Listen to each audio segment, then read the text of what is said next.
सुंदर अशी लढत आणि घरच्या साजाचं निर्वाद वर्चस्व. पण तो नक्की घरचा साज कोणता? कारण मित्रांनो, या सेमी क्रमांक 4मध्ये 2 घरचे साज आपल्याला पाहताना पाहायला मिळाले.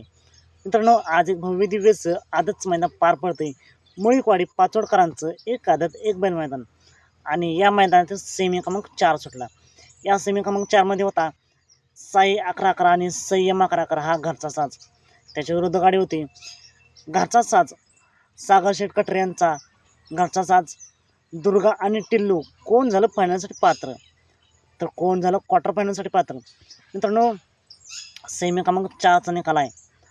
दुर्गा आणि टिल्लू हा घरचा साज फायनलसाठी पात्र झाला आहे. तर संयम 11-11 आणि साई 11-11 हा घरचा साज मेगा फायनलसाठी पात्र झाला आहे. आणि क्वार्टर फायनलसाठी गाडी पात्र झाली ती पंजाबची गाडी. या तिन्ही गाड्यांना खूप साऱ्या शुभेच्छा. मित्रांनो, असेच वेगवान निकाल पाहण्यासाठी आताच आपल्या चॅनलला सबस्क्राईब करा, लाईक करा आणि शेअर करा. चला तर मग भेटूया पुन्हा एकदा नवीन अपडेट्स भन्नाट अशा नवीन व्हिडिओमध्ये.